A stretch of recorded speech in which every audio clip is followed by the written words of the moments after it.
Ang bilis sumuloy. Basta malaki yung ugat ng inyong mga snake plants. Naku po. Wow. Ayan na siya. Oh my God. May mga tumubo na oh. Ang mga variegated na leaves, ang tutubo po sa kanya is green, no? Sabi ko nga sa inyo, makakabuo kayo dito ng panibagong variety, no? At kung ikaw ay... Hello everyone, this is Hermes Sinao, Mini Dino Park and Eco Garden, and welcome back sa ating YouTube channel. And for today's video, bibigyan ko kayo ng updates, ano? Dun sa mga snake plants na kung maaalala nyo, patapon na, no? Tapos, tinanim natin, ewan ko lang kung ano nangyari. For the first time, ngayon ko lang sila pupuntahan. Medyo matagal na panahon na rin yan, ano. Tingnan natin. At syempre yung iba pang updates naman doon sa mga propagations natin through leaves dito sa ating mga snake plants, ano. Samahan nyo ako. Kung ready na kayo mga ka-MDP, tutok lang po.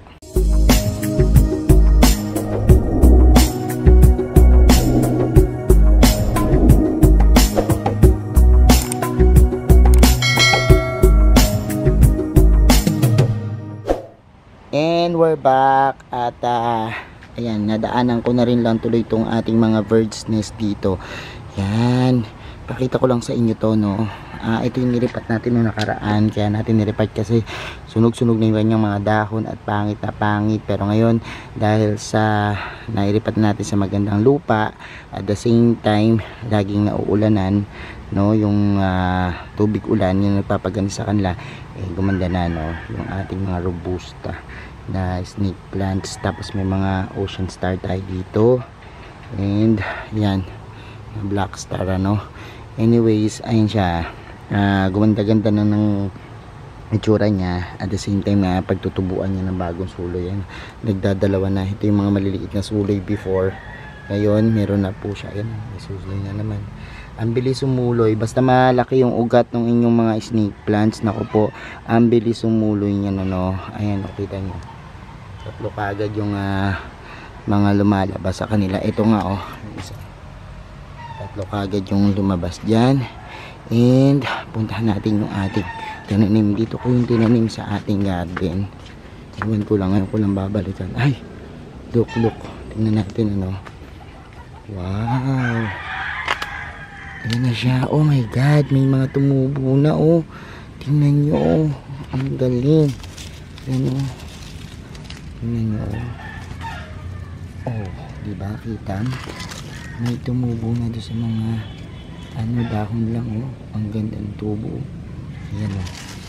Ito, may mga ugat na rin. Dapat mailubog pa. Wow, may suloy na. Sabi ko sa inyo, ha, dapat itatapon ko na tong mga to, pero ngayon tingnan nyo, at meron ng mga suloy. Ito may ugat na rin, oh, tingnan nyo, ito may suloy na, nakakatuwa, oh. Ganda ng kulay nito, oh. So ayan, ito natin, may mga sumuloy na. So I'm sure may mga ugat na rin yung iba nito, kasi kung ito nga may mga ugat na, meron na dito nga, ito, look, palabas na yung pinaka-ugat niya, pero andyan yung tubo. So actually meron dito mga Brazilian na moonshine, yung karaniwan nakita natin dito, Brazilian moonshine, and wala pa silang mga suloy, pero mga single leaf sila, may ugat na, no. At inaakala natin before na ito talaga wala na, no. Nandito kaya, uy, may ugat na rin. So hintayin natin yung pagtubo niya. Siguro tanggalan ko yan ng mga dahon some other times para makatubo, kasi ganito po yung mangyayari sa kanya, oh. Look, meron na mga bagong babies, and talagang napakasaya, kasi ito, akala natin before wala nang saysay, no, pero dinirekta lang natin sa lupa. Kita nyo naman, meron ng babies. At yan, pag laki-laki nyan, i-harvest ko yan, at may panibago tayong mga tanim, mga snake plants dito, no. So ito yung matigas na isang snake plants. Ang bilis nilang mag-ugat, ano. Pero medyo matagal-tagal na akong hindi nakapunta dito. Pero para sa akin, tingin ko mabilis na rin, kasi Yung pagpunta natin dito before, nung una ko siyang chinek, nung pinakita ko sa inyo updates, may ilan na mga natuyo, naging namamasa-masa, parang pero this one matitibay yung mga ilan na nakuha natin. And ayan, antabayanan nyo pa yung ibang updates dito. Napuntahan naman natin yung nando dun sa ating mga propagations ng variegated na leaves. Tingnan natin kung ano yung mga nangyayari. So nandito na tayo at meron akong na-harvest dito nung isang araw. Ito, pakita ko sa inyo. Dito ko siya tinanim. Look. Ayan, nakatanim na siya dito. Actually, yan po ay galing dun sa ating mga variegated na leaves.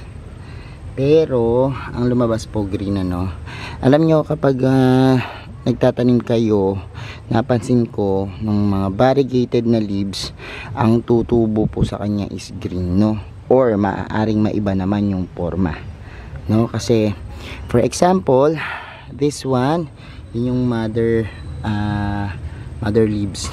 Mother leaves ang tawag natin, o pinagputulan ng leaves, tapos ganyan yung tumubo sa kanya.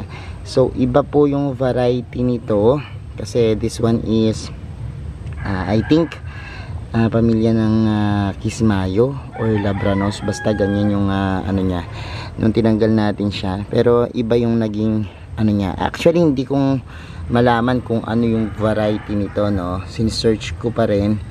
And pagkakaiba kasi kapag nanggaling po sa leaf propagations, wala na yung variegations na tinatawag, hindi na natin nakikita. So ganyan yung katangian ng snake plants. Kapag tinanim mo siya ng variegated, iba yung green lang yung tumutubo, nawawala yung kanyang pagka variations. Samantalang maaari din naman na kapag tinanim mo po ay ibang varieties ang tutubo. For example, dito sa mga hybrid, lalo na dyan sa mga hybrid, kasi sa mga trifasciata na mothers-in-law tang Laurenti, actually sa Laurenti, ang tumutubo naman Laurenti din, same yung variety niya, pero iba yung kulay, tayo dito nagtanim tayo nung ayan, meron din naman tumutubo na green lang, depende, pero chine-check pa natin. Usually ganyan yung nangyayari na green sa mga na-experience ko, na pagtatanim. Kapag halimbawang nagtanim tayo ng dahon lang, green yung lumalabas, anyways, samantalang dun naman sa mga hybrid, o medyo matataas yung klase, iba yung forma, iba yung form, tapos iba rin, wala rin yung variations. Dito rin naman sa may tinatawag nating mga millionaire snake plants na tinatawag, ang experience ko dyan, same naman, na variety. Ganyan tayo ang ini-experiment natin lahat ng ating mga plants. Kaya ako iniintay ko na lang magsibol, for example, this one, yung ating variegated yung sumibol. Ito, may sumibol sa kanya. Meron ding konting variations, although hindi ganong kalamlam yung variations niya o katindi, variegated pa rin. Ayan, may guhit, so yan. And ito naman yung kinat natin, variegated siya. Ito naman yung mother plants niya, pero tingnan nyo, iba yung nabubuong forma, Sabi ko nga sa inyo, makakabuo kayo dito ng panibagong variety, At kung ikaw ay isang matagal na collectors ng snake plants, maaari kang makagawa ng bagong breed, ng snake plants Sansevieria na maaaring ikaw lang ang meron. For example, this one, yung ating kinat. Ito yung ating top cut. Ito yung ating kinat. Ayan na po siya, look. Iba yung kanyang forma dun sa kanyang nanay, ibang iba talaga. So magugulantang ka. Ito, for example naman, ito naman yung ating Fersoni Eye. Ayan, mahaba, and ang tumubo sa kanya iba naman din, look. Ewan ko kasi, pero flat yung kanyang tubo, katulad ng mga dahon na normal, flat, pero ang person ay cylindrical, no? So marami kang makikita na panibago, no? Actually dito marami naman tayong mga moonshine. May mga mutation na nangyayari. So ibig sabihin nagkakaroon ng iba't ibang kulay sa pag-nganak. For example, ang ating mga moonshine, yung mga moonshine natin, nanganak siya ng Brazilian moonshine.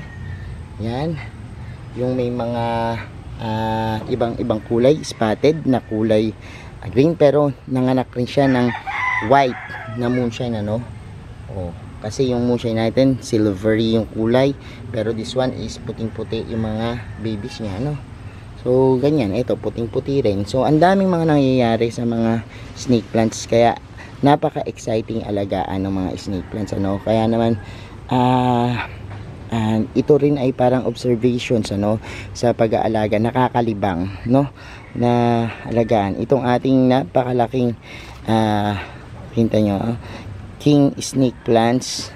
Yan, pag nakita mo yung tubo niya, merong mga nakakukob, no, or merong mga folded na tinatawag, ano, unlike nito tuwid na tuwid, no. So napaka exciting na alamin yung mga mangyayari pa sa mga susunod, no, dito sa ating mga snake plants. May papakita pa ako sa inyo. This one naman, pag nakita nyo, yan, no, meron siyang ibang klaseng itsura, no, pero ang mother plants nito is bukang-buka. Siya po ay nakatikom, no. I don't know kung ano to, bakit tikom na tikom yung ating snake plants na yan, pero ever since po, hindi naman to kinukulang sa tubig, no, pero ever since po yan na pinanganak, nakatikom na, unlike nitong kanyang pinaka mga kapamilya dito, haba, ano, siya nakatikom, no. So parang mga alam niyo yung tacos, oh, ayan, no, yun yung itsura niya, no. Ganyan yung naging itsura niya. So ang dami talagang nangyayari sa kanila, no, from lapad na lapad to the kukob na varieties naman. Meron naman ako ditong binukod. Actually nagbubukod ako ng mga kakaibang hugis na snake plants. Ito naman, grabe yung naging itsura niya, o tower, no. Actually may variety na ganito yung parang pa-tower yung itsura niya, at humahaba lang siya ng mahaba, ano, tumataas lang siya na paganyan, no. At super sarado nung kanyang mga pinakadahon, no. So meron ako nakitang variety na ganyan ng snake plants, pero iba na yung tawag nila. Pero this one is robusta na bird's nest yung kalahi niya, no. Kita nyo, ibang iba yung kanyang itsura, no. Pataas naman siya, parang nagta-tower siya. Tapos ayan, no, sobrang ganda nung mga ano, parang sa mga dragon, no. Ito naman galing sa propagations, and ayun pa yung isa, yung mga nilipat lang natin ng paso at pinaparami rito sa ating garden. So ayan mga ka-MDP, napanood nyo na yung ating exciting na pagtalakay dun sa mga updates sa ating mga ginawang propagations, sa ating mga inalagaang snake plants. And I hope meron kayo natututunan dun sa ating araw-araw na pagbablog, no, about dito sa mga snake plants at sa mga updates dyan, ano. Thank you so much sa inyong panonood, sa lahat na nagla-like, nag-share, at nagko-comment sa ating mga video, sa mga hindi pa po nag-subscribe sa ating YouTube channel. Kung gusto niyo po yung ganitong usapan plants and gardening, mag-subscribe na po kayo, no. Huwag niyo pong kalimutang i-hit yung notification bell para laging updated sa aming latest uploads, pati po sa iba't iba nating social media accounts, sa ating TikTok, Instagram, Facebook pages. Search lang po Hermy Sunaho or Mini Dino Park and Eco Garden, makikita nyo na yan. Salamat ng maraming mga ka-MDP, and this is Sir Misunaho, nagsasabi sa inyo ng happy planting. Bye bye.